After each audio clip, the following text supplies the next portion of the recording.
വീണ്ടും ബോംബ് സ്ഫോടനം. തലസ്ഥാന നഗരിയെ ഞെട്ടിച്ച് രണ്ടിടങ്ങളിലാണ് സ്ഫോടനം നടന്നത്. ആളപായമുണ്ടായതായ റിപ്പോർട്ടുകളില്ല. തീവ്രവാദ ആക്രമണമായേക്കാമെന്നാണ് പ്രാഥമിക വിലയിരുത്തൽ. ആരെങ്കിലും കൊല്ലാനാണെങ്കിൽ വളരെ ലളിതമായിട്ടൊരു 10-40 വിട്ടുവിട്ടിയും കൊന്നാൽ ഇതിപ്പോ വെളുപ്പിനെ ബോംബിട്ട് സ്ഫോടനം കണ്ടെത്തി.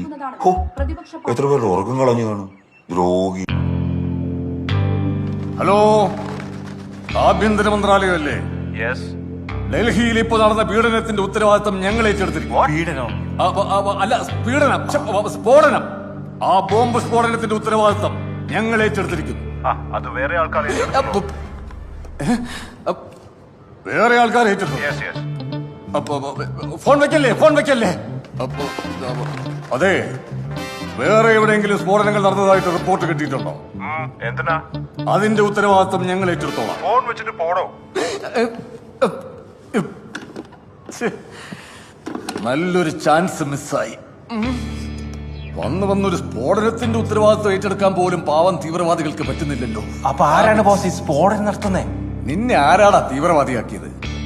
ആർക്കാണ് ഈ സ്ഫോടനം കൊണ്ട് ഗുണം കിട്ടുന്നത് അവരാണ് സ്ഫോടനം നടത്തുന്നത്. അപ്പൊ തീവ്രവാദികളല്ലേ നടത്തുന്നത്?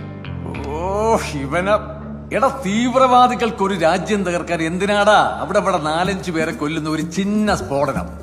ഒരു ഡാമങ്ങ് തകർത്താ പോലും 4-5 സംസ്ഥാനങ്ങൾ തന്നെ ഭൂപടത്തിൽ നിന്ന് ഇല്ലാതായി പോവുമല്ലോ. മനസ്സിലായില്ല. ഇതാണ് കുഴപ്പം. സാധാരണ ജനങ്ങൾക്ക് ഇതൊന്നും മനസ്സിലാവില്ല. നിനക്ക് ഞാൻ മനസ്സിലാക്കി തരാം. ലോകത്തെ ഏറ്റവും വലിയ കച്ചവടം ഏതാണെന്നറിയോ? ഏതാ? ആയുധ കച്ചവടം. രാജ്യങ്ങൾ തമ്മിൽ പ്രശ്നങ്ങൾ ഉണ്ടാകാതിരുന്നാൽ ഈ കുന്നുകൂട്ടി വെച്ചിരിക്കുന്ന ആണവായുധങ്ങൾ ഉൾപ്പെടെ തുരുമ്പ് പിടിച്ചില്ലാതായി പോകും. അതുകൊണ്ട് രാജ്യത്തിനകത്തും പുറത്തും പ്രശ്നങ്ങൾ ഇങ്ങനെ ഉണ്ടായിക്കൊണ്ടേയിരിക്കണം.